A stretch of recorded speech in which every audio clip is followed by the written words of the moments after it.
Brahim Traoré vient de briser un silence de plusieurs mois et ses révélations sur Alassane Ouattara sont tellement explosives que plusieurs ambassades ont demandé des clarifications urgentes. Le président burkinabé a mis sur la table des documents classifiés qui prouvent que les élections en Côte d'Ivoire cachent quelque chose de bien plus sombre. Restez jusqu'au bout, car la dernière révélation va vous glacer le sang. Monsieur le Président, avec votre permission, nous recevons donc le premier groupe de journalistes. Excellence, si vous permettez, on va rester toujours en Côte d'Ivoire. Les relations avec ce pays sont exécrables et avec le langage direct et franc du soldat et du révolutionnaire que vous êtes, vous avez eu à dire que les raisons de cette colère, vous n'êtes pas contre le peuple ivoirien, mais contre les dirigeants qui donnent le gîte et le couvert aux déstabilisateurs de Burkina Faso. Alors, à quand et dans quelles conditions peut-on avoir un dégel et un ambassadeur, un échange d'ambassadeurs entre les deux pays?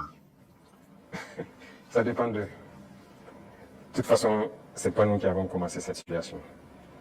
Moi, je me souviens au tout début, même le jour du 30 septembre, est-ce que l'une des premières personnes qui m'a appelé, c'était pas le président Alassane Ouattara.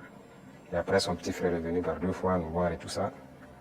C'est vrai, on peut dire que les relations étaient bonnes, mais il a voulu qu'on suive une certaine direction. Mais comme vous avez dit, en tant que révolutionnaire, nous savons que nous ne sommes pas là pour ça.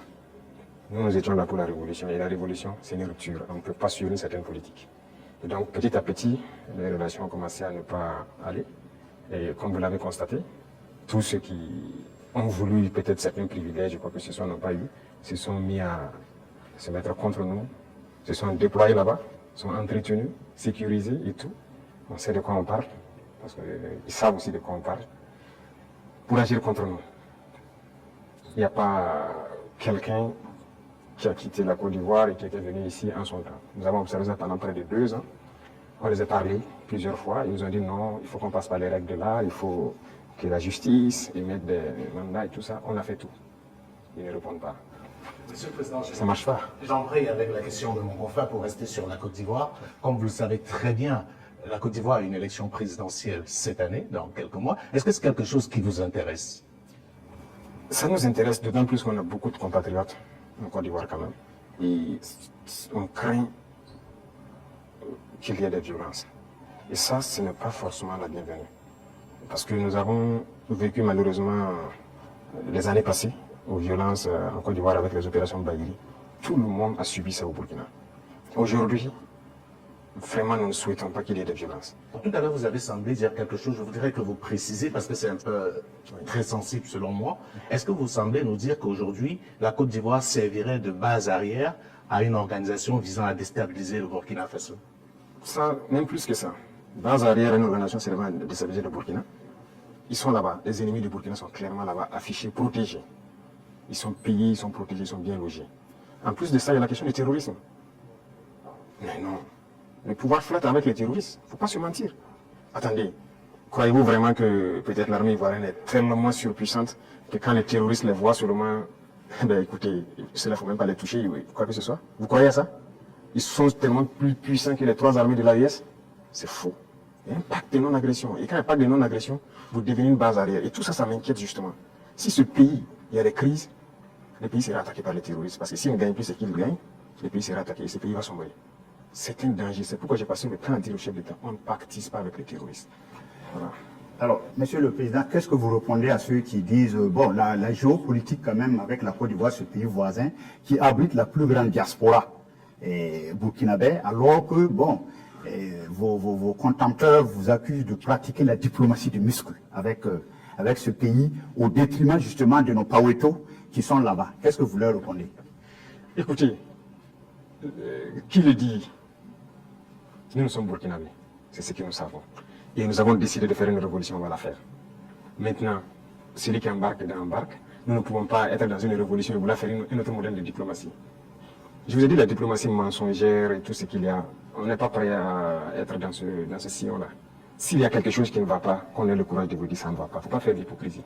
Généralement, les gens devant les micros et tout ça, non, tout va bien, c'est ci, c'est ça, on est en train de... C'est faux, ça ne va pas bien. Il faut avoir le courage de le dire, il faut qu'on s'asseye, qu'on parle et qu'on se dise la vérité. Mais si les gens ne veulent pas ça, parce que juste dans leur tête, bon, il faut que ces gars-là quittent, parce qu'on ne veut pas de révolution en Afrique de l'Ouest.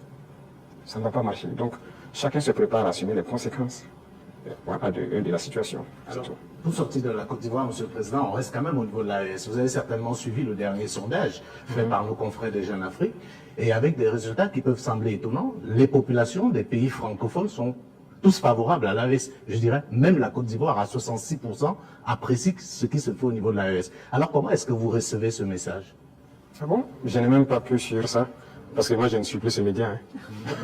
Alors, les confrères, c'était un sondage qu'ils ont Mais commandé. Peut-être qu'ils ne c'est- s'attendaient pas à ce résultat, mais le résultat est tel. Ils ont été au Cameroun, ils ont été au Sénégal, ils ont été au Bénin, ils ont été en Côte d'Ivoire. Et là-bas, les populations sont tous favorables à l'AES et apprécient dans leur grande majorité ce qui se fait au niveau de l'AES. C'est logique, je dirais. Les populations ouest-africaines sont la plupart du temps liées. C'est la même famille. C'est le colon qui nous a divisés. Hein. Et quand les gens voient qu'on essaie de s'unir, ça ne fait qu'inspirer, ça ne peut faire que plaisir. Donc moi, ça ne m'étonne pas que ces populations apprécient. Et ce qui m'étonne, c'est le fait qu'ils aient publié. Pourquoi ils ont publié ça? Ça donne Ils n'avaient pas le choix. Quand vous commandez une enquête, c'est connu. Après, vous êtes obligé de publier les résultats. Bon, peut-être ça, Voilà. mais il faut faire attention à ces gens parce que Je suis totalement d'accord avec vous. voilà, ils sont Monsieur le Président. pas sinon, je suis d'accord, c'est normal, c'est logique.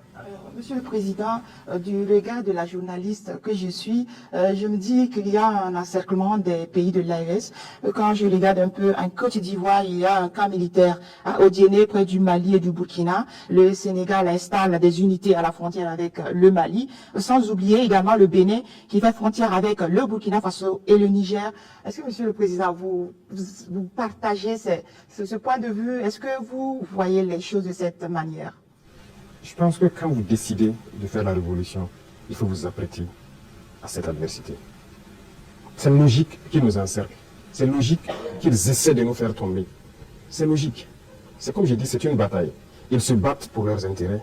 Et c'est à nous, si on a décidé de faire la révolution, de tout mettre en œuvre pour que cet encerclement soit vaincu. Vous voyez, l'Afrique, on a l'habitude de ne pas avoir d'abord une armée forte. Il n'y a pas d'État s'il n'y a pas d'armée forte. Mais bon, c'était le système. Comme je l'ai dit une fois aux couleurs, ils sont venus nous flatter. Non, il ne faut pas vous armer. Même dernièrement, je pense qu'il y a dans une interview un général américain qui l'a dit encore que nos pays n'ont pas besoin d'être militarisés. C'est leur conception. Nous sommes comme des enfants, c'est eux qui doivent venir s'asseoir, faire la sécurité pour nous. Et beaucoup de pays sont dans cette situation. Ils ne construisent pas d'armée. Et quand la situation arrive, c'est le chaos. Nous sommes en train de construire une armée forte. Voilà pourquoi j'ai dit on se bat en Burkinabé et on se forme en Burkinabé. Ça, c'est très important. Avant, c'est quoi? Chaque fois, les forces étrangères, tout le monde vient pour former vos soldats. On vous prend comme des moins que rien. Aujourd'hui, beaucoup de forces étrangères cherchent à venir s'entraîner avec nous. Vous n'allez pas imaginer. Les plus grandes puissances cherchent à venir s'entraîner avec nos soldats. Mais ce n'est pas juste l'entraînement. Ils veulent apprendre comment on fait, comment on procède, qui nous entraîne. Mais personne aujourd'hui ne sait comment les birs sont formés, comment on les entraîne, comment on les équipe. Pourquoi nous on croit que c'est les autres qui doivent venir nous former?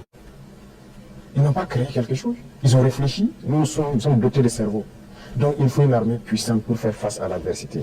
Ils vont continuer à nous encercler. Parce qu'il y aura toujours en Afrique des États comme ça, des chefs d'État comme ça qui vont autoriser. Parce qu'ils ont les mains liées, ils trahissent toujours.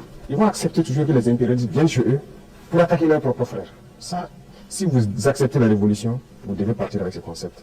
Ça va exister. Donc on n'est plus rien. On fait avec. Mais c'est à nous de nous préparer pour que l'encerclement soit nul. Qui ne puissent jamais atteindre leur objectif. C'est tout. Donc on fait avec.